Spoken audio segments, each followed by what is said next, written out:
So finally Diwali స్పెషల్‌గా 4 movies అయితే వస్తున్నాయి. ఆ 4 మూవీలో ఒకటైన 'మిత్రమండలి' మూవీ రివ్యూ అయితే మాట్లాడబోతున్నాం మామ. సో ఓవరాల్‌గా ఎవరైనా సరే ఫస్ట్ ఆఫ్ ఆల్ ఛానల్‌కి కొత్తగా వచ్చుంటే ప్లీజ్ సబ్స్క్రైబ్ చేసుకొని బెల్ ఐకాన్ ఆన్‌లో పెట్టుకోండి. 'మిత్రమండలి' ఈ సినిమాని ఇండైరెక్ట్‌గా 'జెండుం బావ'కి సేల్స్ పెంచుదాం అని చెప్పేసి అని తీసినట్టయితే నాకు అనిపించింది. సో ఎవరన్నా సరే ఒక మూవీకెళ్తే ఫ్యామిలీ ప్యాక్‌గా ఒక 'జెండుం బామ్' కొనుక్కొని వెళ్ళిపోండి, బాగుంటది సినిమా చూసేటప్పుడు. ఎందుకంటే మనల్ని బలవంతంగా నవ్వించడానికైతే ట్రై చేశారనమాట. సో మనకి ఆడియో ఫంక్షన్‌లో 'నాని' గారి డైలాగ్‌నైతే కాపీ కొట్టారు కదా! సో ఈ సినిమా మీకు నచ్చకపోతే నెక్స్ట్ నా సినిమా చూడొద్దు అని చెప్పేసని. ఆయన ప్రొడ్యూసర్ కాబట్టి కోర్టు సినిమాకి ఆయన ప్రమోషన్ అంటే ఆ కథ మీద ఉన్న కంటెంట్‌ని బట్టి ఆయన నమ్మి ఆ డైలాగ్ ఏసాడు.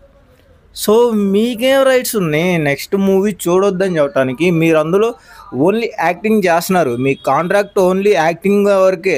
అంతేగాని మీకు సినిమా ప్రమోషన్స్ గురించి ఏదైనా చెప్పాలంటే తర్వాత డైరెక్టర్ కానీ, ప్రొడ్యూసర్ కానీ తీసుకునే నెక్స్ట్ స్టెప్‌ని బట్టి ఉంటుంది కానీ ఇప్పుడే ఉండదు.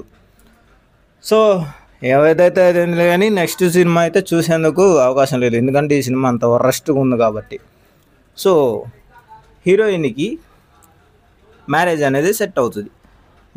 మ్యారేజ్ సెట్ అయిన తర్వాత హీరోయిన్ మాయం.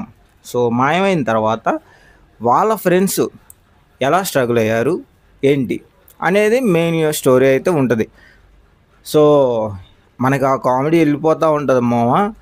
ఏంటంటే మనకి అర్థం కాదనమాట, ఎక్కడ నవ్వాలి ఏంటి అనేది కూడా అసలు అర్థం కాదు, అంత రొట్టగా ఉంటుంది అనమాట. సో మనం చూసే జబర్దస్త్లో చాలా కామెడీ సీన్స్ అనేవి చాలా ఫ్రెష్గా అనిపిస్తాయి. అలా అనిపించింది. సో ఇది జబర్దస్త్ లాగా ఉంటుందా అంటే అది కూడా కాదు. దీనికన్నా మనం రూమ్స్లో ఫ్రెండ్స్తో పాటు వేసుకునే కామెడీ జోక్స్ అనేవి చాలా చాలా కామెడీగా ఉంటాయి తెలుసా. సో మీరు మూవీకి వెళ్ళడం కన్నా వెళ్ళకుండా ఉంటేనే మంచిది అని చెప్పేసి నా అభిప్రాయం. లేదు తెలుగు సినిమాని మేము కాపాడుతాం, వెళ్తాం, అట్ట ఫ్లాప్ అయినా సరే చూస్తాం అనుకుంటే ఇబ్బంది లేదు. ఇది అట్ట ఫ్లాప్కి అట్ట ఫ్లాప్ లాంటి సినిమా అది. సో ఇందులో చాలామంది కామెడీకి సంబంధించిన వాళ్ళు ఉన్నారు.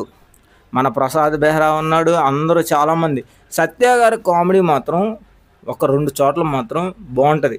సో ఆ 2 సీన్స్ తప్ప ఓవరాల్గా మూవీ గురించి ఏదన్నా మాట్లాడాలి అంటే మాత్రం ఏమీ లేదు మామ. సో క్లైమాక్స్కి వచ్చిన తర్వాత మనకు అంతా అనిపిస్తుంది, ఏంటి ఇదా అనిపించేలాగా మీకు అనిపిస్తుంది అనమాట. సో కామెడీ కోసం ట్రై చేశారు. మళ్ళీ దీనికి పార్ట్ 2 లాంటిది ఏదన్నా ప్లాన్ చేయాలని చెప్పేసి అని అనుకుంటే మాత్రం కష్టం. సో నేను నెక్స్ట్ పార్ట్ 2 అనేది వేసారా లేదా అనేది అంతవరకు కూడా చూడలేకపోయాను అనమాట. అంత దారుణంగా అయితే వచ్చేసింది సినిమా.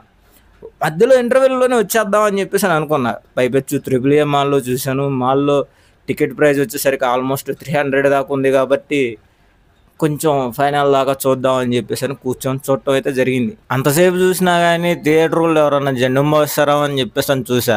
సో మేనేజ్మెంట్ వాళ్ళు కొంచెం అంటే థియేటర్ మేనేజ్మెంట్ ఒక AAA కాదు, ఆల్ థియేటర్ మేనేజ్మెంట్ వాళ్ళు 'జెండుం బామ్' కూడా ప్రొవైడ్ చేసి ఆ టికెట్లోనే మాకు కొంచెం ఆ 10 రూపాయలకు సంబంధించింది ఏదైనా యాడ్ చేస్తే బాగుంటుంది అని చెప్పేసి అని అనిపిస్తుంది.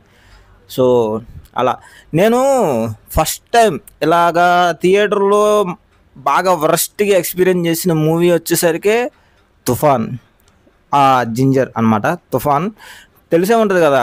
సో అన్ని రోజుల తర్వాత మళ్ళీ ఈ మూవీకి అనుభవించాము. మీ ఎక్స్పీరియన్స్ కూడా నాకు కింద కామెంట్ బాక్స్లో కామెంట్ చేయండి.